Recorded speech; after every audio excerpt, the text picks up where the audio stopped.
আজকে যাচ্ছি সবথেকে উঁচু ভগবান হনুমানজির মূর্তি দেখতে। আর এই হনুমানজির মূর্তি কিন্তু তৈরি হয়েছে রাজারহাট নিউ টাউনে। আর সেখানটাতেই কিন্তু তৈরি হয়েছে রাম মন্দির। আর এই রাম মন্দিরেরই কিন্তু মূল আকর্ষণে রয়েছে কিন্তু 150 ফুট উঁচু এই হনুমানজির মূর্তি।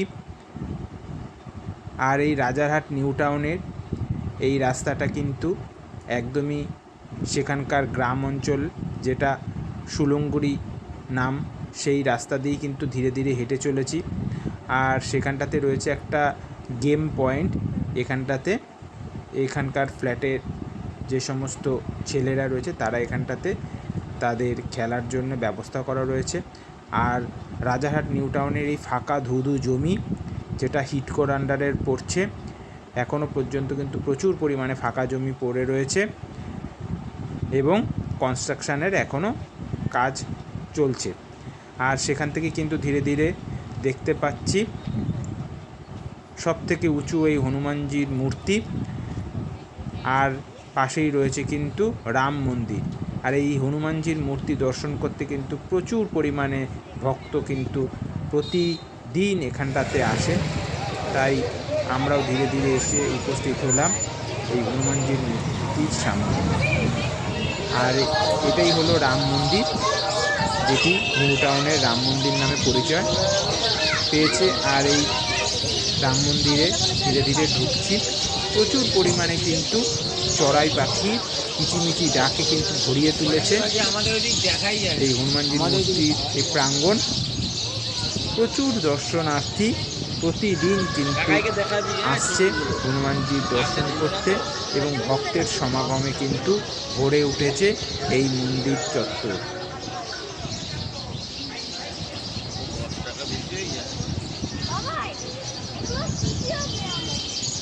জয় শ্রী রাম ধ্বনিতে কিন্তু এখানটাতে বেজে চলেছে সারাদিনই কিন্তু গান। আমি চলে এসেছি নিউ টাউনের সবথেকে বড় রাম মন্দিরে। আর এই মন্দিরটি কিন্তু প্রচুর বড় এলাকা নিয়ে কিন্তু তৈরি হয়েছে। আর এই হনুমানজির মূর্তির পাশেই কিন্তু রয়েছে একটি শিব মূর্তি। আর এই শিব মূর্তিও কিন্তু প্রায় 150 ফুট উঁচু, বিশাল বড় একটা শিব মূর্তি, যেটি হনুমানজির মূর্তির পাশেই কিন্তু রয়েছে। এবং এখানটাতে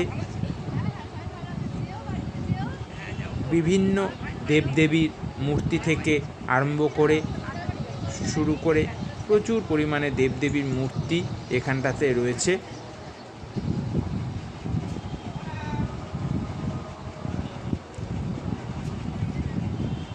আর এই মন্দির চত্বরে কিন্তু প্রচুর পরিমাণে লোক প্রতিদিন আসছে এবং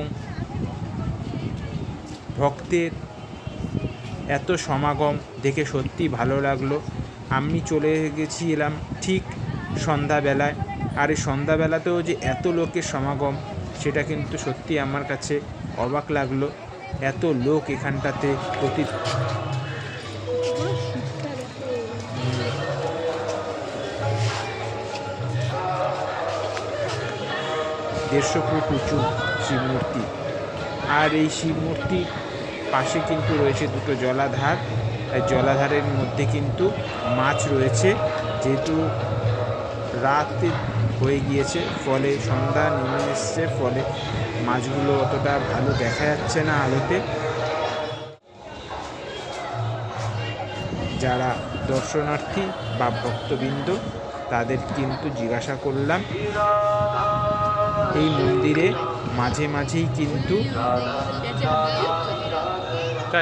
প্রসাদ বিতরণ হয় এবং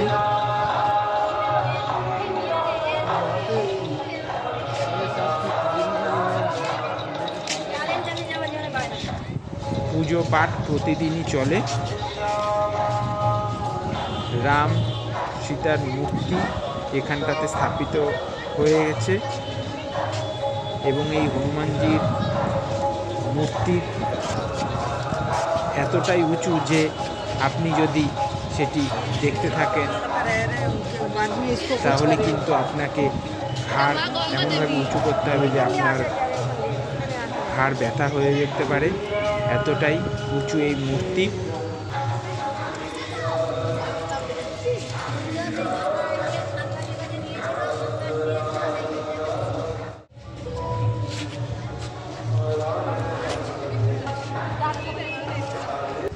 আর বিভিন্ন বিষ্ণু অবতারের যে 10 অবতার, সেই 10 অবতারেরও কিন্তু এখানটাতে ভগবান বিষ্ণুরও কিন্তু মূর্তি রয়েছে, মন্দির। আর আমি এখন যাচ্ছি, সেটি হলো হনুমানজির একদম পা স্পর্শ করতে। এখানটাতে কিন্তু সেইভাবে অনুমতি নেই, তাও ধীরে ধীরে করে আমি এগিয়ে চলেছি।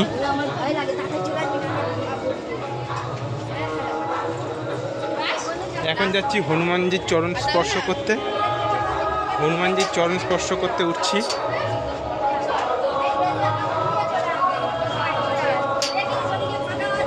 সিঁড়ি দিয়ে হনুমানজির পা স্পর্শ করতে জয় হনুমান বলে এগিয়ে চলেছি। আর ঠাকুরের এতটাই কৃপা, আমি কিন্তু ঠিক পৌঁছে গিয়েছিলাম হনুমানজির পায়ের কাছে। আর পাটা কিন্তু পুরোটাই কিন্তু সিঁদুর দিয়ে আর তেল দিয়ে কিন্তু রাঙানো ছিল, ফলে আমি সেখানটাতে